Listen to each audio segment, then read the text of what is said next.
And you find out that when people play a marble game called Mancala in the middle of the night, it makes a lot more sound than you think it would.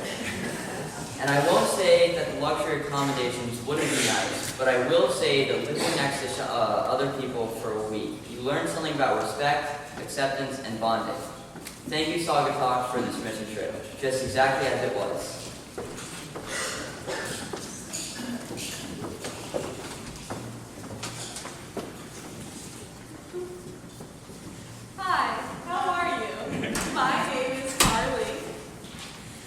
If anyone didn't know, that was me asking how you are in sign language. This is something I learned on my mission trip from a girl who was deaf. She was from the other group, the Alabama group, that was staying with us on the Navajo Reservation. I say that mission trips are never really about the place, but about the people we are with and who we are going to meet. Although Arizona was pretty cool, I met some of the best people on this trip, and I will treasure their experiences with me forever. We gather on these trips once a year, yet we learn so much from each other just within 1 week of being together. So, thank you to all my friends who experienced the outhouses with me for the first time and the outdoor showers. And thank you for teaching me so many things about myself. And thank you to the people I met on the Navajo Reservation for reminding me how important love and tradition truly is. I will remember this trip and the people forever. Thank you.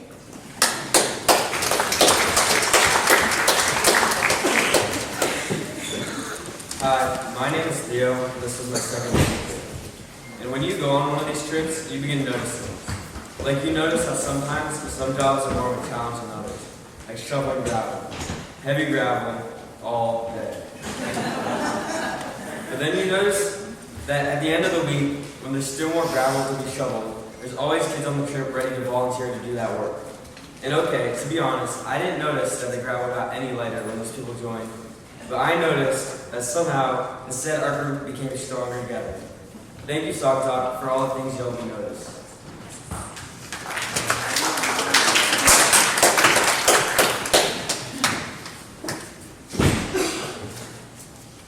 Hi, I'm Ella, and this is my second mission trip. And I'm Lindsay, and this is my third mission trip. And we went to work one day on this house that belonged to a woman named Rosie. She lived in this house with pretty much two rooms. She was a weaver and had a loom that she kept in the kitchen. The church was building an extra room for her loom, and we were there to put up plywood for the roof and the walls. Which was great. Yeah, great. Cutting down a big piece of wood to fit the frame. Yeah, great.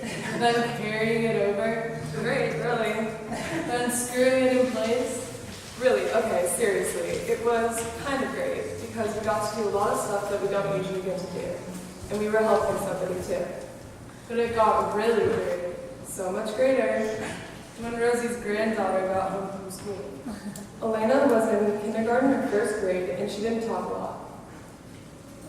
But then we discovered that we could teach her how to braid hair and make bracelets, which was the stuff we actually get to do a little more often than the other things. And it was that stuff that turned out to be what helped us make real connections with Elena, so she didn't want to leave us at the end of the day. And those connections made that day the most special one on the whole trip. Thank you, Saugatuck, for giving us this chance.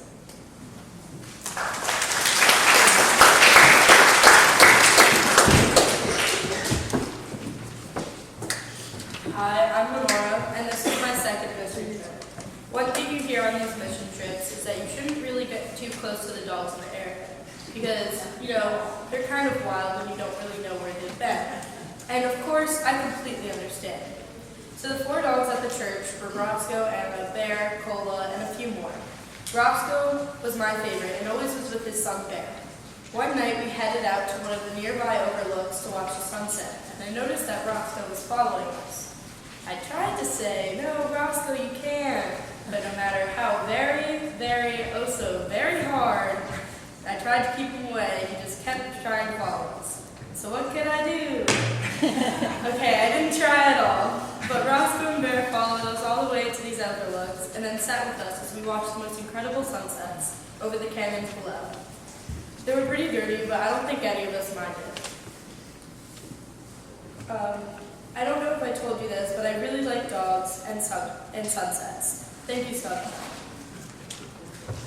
Hi, I'm Lenora. I'm still here. I couldn't decide what I wanted to talk about, so here we go again. During this week, most of us were staying together in one room. It was a big room, but not that big. We were pretty crowded, and some people, well, not as neat as others. So one day, Leah and I decided to clean up a bit so people could come back to an organized and made bed. We meant it to be nice, but then you find some stuff. Like all these sunflower seeds, a bloody sock, and an egg. An egg, really? I think somebody else said it, but you really get to know each other on these fishing trips. So thank you.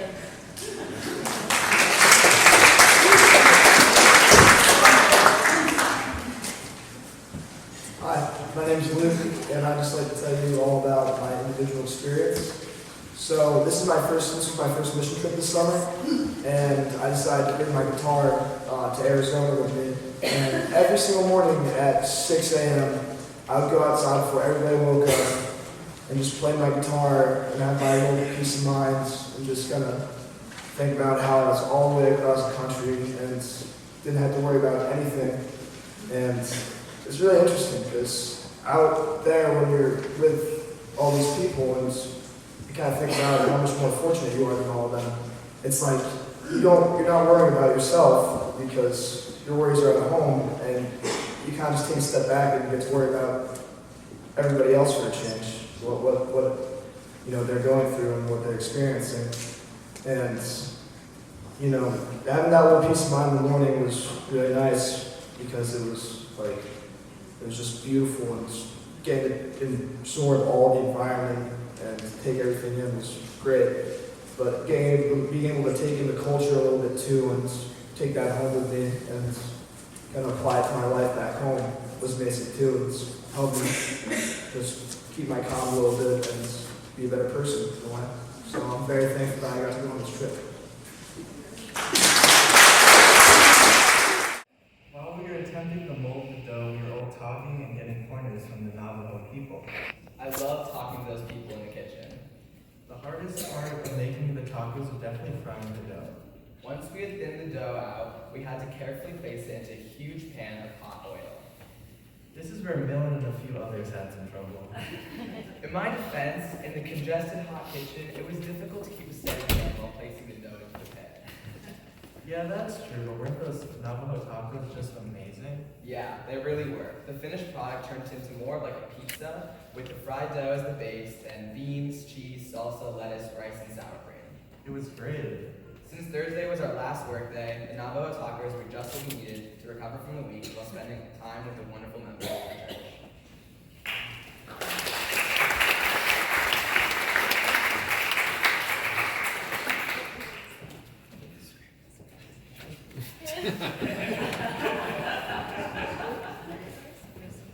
Hi, my name is Glenn, and this was my first ever mission trip. And something I noticed was that when you get 40 or so kids together in one room, they don't always fall asleep as fast as you might think they will. So, we tended to be up late. And that was okay. Only on one of the days, somebody got the idea to get up to see the sunrise. And then getting up early. Like 5 in the morning early. Which together with being up late wasn't the greatest combination. I wasn't planning on going, but that morning I woke up to the sound of everyone else getting up, and I chose to go too. We didn't have to walk far to get to the cliffs, which were beautiful enough at any time, but were especially incredible at sunrise. Luke began to play his guitar as the sun came up. I'd do it again. Why? Because I think it was spectacular. Thank you, Saugatuck, for these spectacular moments.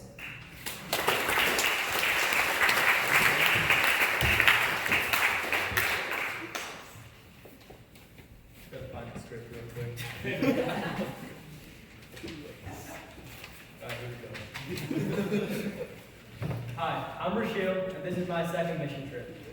So, you might not expect it, but there was not a lot of water when we were in Arizona. In fact, you could say we were kind of in a desert. They even had to truck in water for us to have showers and brush our teeth and wash dishes. And we had to be extra careful to save as much water as possible. And we thought we were being good until we got to Tuesday. Not even halfway through, and we'd already run out of what was supposed to last the entire week. They had to truck in a whole new truckload of water. That's when we got really serious. Skipping showers. And by the way, you'd be amazed how clean you can get with only a baby wipe. And when you absolutely had to take a shower, there was Navy showers only. Water on, a trickle or less, just enough to get wet. Then quickly, water off, soap up. Now here's the hard part. Rinse just long enough to get the soap off, using as little water as possible. We all did it, and whatever it was we did, it worked. We made it through the rest of the week with plenty to spare. The thing is, you really learn to appreciate how completely we rely on water and what a blessing it is to have it when you need it, or even just when you want it. Thank you, Saugatuck, for helping me realize all the great things I have that I sometimes take for granted.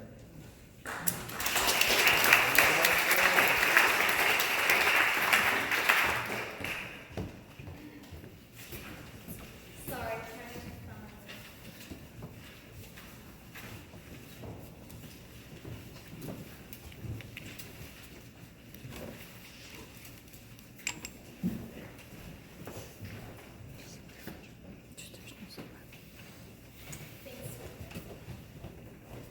Hi, I'm Rachel, and I'm going to talk about the wondrous and elusive mission trip magic that I personally found in Arizona. Mission trip magic is a saying that we have for the indescribable moments of awe and connectedness that we experience on mission trips, both on a personal and group level. After a magical trip to Puerto Rico the summer before, I was really excited for the form of mission trip magic that Arizona would bring. But when the wheels touched down in Phoenix on the first day, I was disappointed because my heartstrings had no tingling then. Magic had not yet come to me. And as we slowly but surely made our way to the reservation, after some detours with Walmart, rental cars, and pizza missions, and as arrival day turned into the first work day, I was still magicless. At this point, I was getting very frustrated.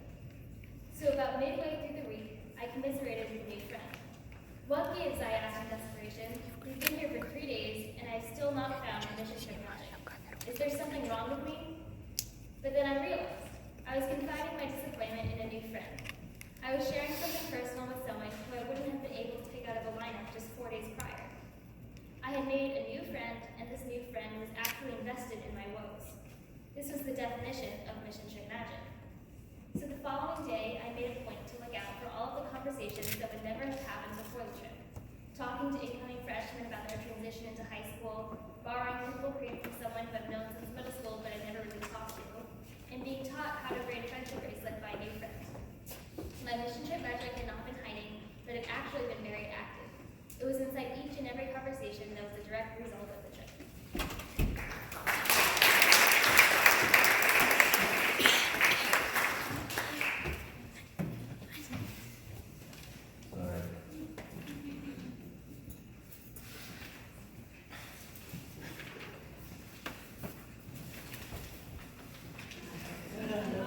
Hi, I'm Keenan.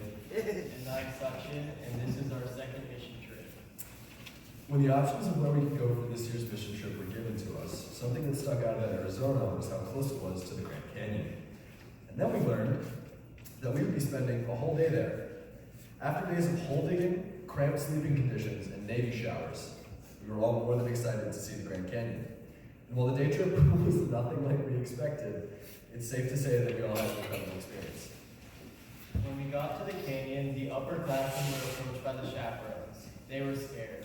This is one of the scariest selfie spots in the world. They were particularly concerned about the underclassmen, but they knew that they didn't want all the chaperones hovering around them. So, lo and behold, the responsibilities of the underclassmen were given to the seniors. At first, the upperclassmen weren't so excited by this idea. No offense, underclassmen, but we spent almost a week practically sleeping on top of you. We were ready for some space. Still, we accepted responsibility for them. And, as it turned out, it created memories we never would have made otherwise. Whether it was joking about getting a hat and making Eduardo into a street dancer, having full group conversations with park rangers about the consequences of stealing rocks from the Grand Canyon, or making sure that everybody took only the safest selfies. We were constantly having fun. We would have never made those memories if we only hung out with the upperclassmen we were already friends with. The entire time we were there, aside from making sure we didn't lose a freshman over the edge, we were surrounded by stunning views, the likes of which we'd never seen. Towards the end of the day, after everyone was winding down, we got to watch the sunset over the canyon.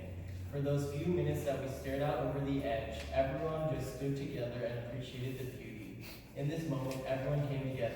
As a group, we needed that. Everyone, regardless of how old they were or what they got to do that day, had so much fun. The moments we shared, the friends we made, the day as a whole was unforgettable. It added so much to our mission trip experience and taught everyone quite a few valuable lessons. Thank you, Saugatuck, for an amazing experience.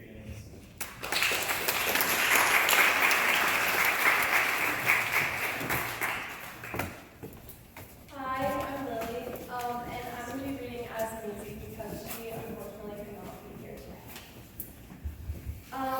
So this is Maisie's fourth mission trip, not my fourth mission trip, sorry. There were a lot of things that made this year's trip to Arizona so special. As always, the people we met and the work we did was awesome and extremely impactful. But one thing about this trip that made it stand out from the others I've been on was the beauty of Arizona and the Navajo Nation. This was my first time ever being in a desert, and it was unlike anything I've ever seen before. By the time we arrived to the church we would be staying at, it was already dark, and one of the very first things I noticed was how illuminated everything was despite it being nearly midnight. It soon became apparent that this was due to the thousands of stars above us. I had never in my life seen more bright, beautiful stars. On the very first night, Carly told me that she has never seen a shooting star, so we made a point to make sure that she saw one. Within 10 minutes, we saw one, and then another. After that, each night, Carly, Leah, and I went outside to brush our teeth, and we wouldn't come back inside until we saw at least 2 shooting stars. While they may seem like a minor detail, the Arizona stars are something that I immediately think of whenever I think of this past year's mission trip. Seeing these stars every night was one of the ways in which I felt closest to God on the trip, and they are something that I will never be able to forget.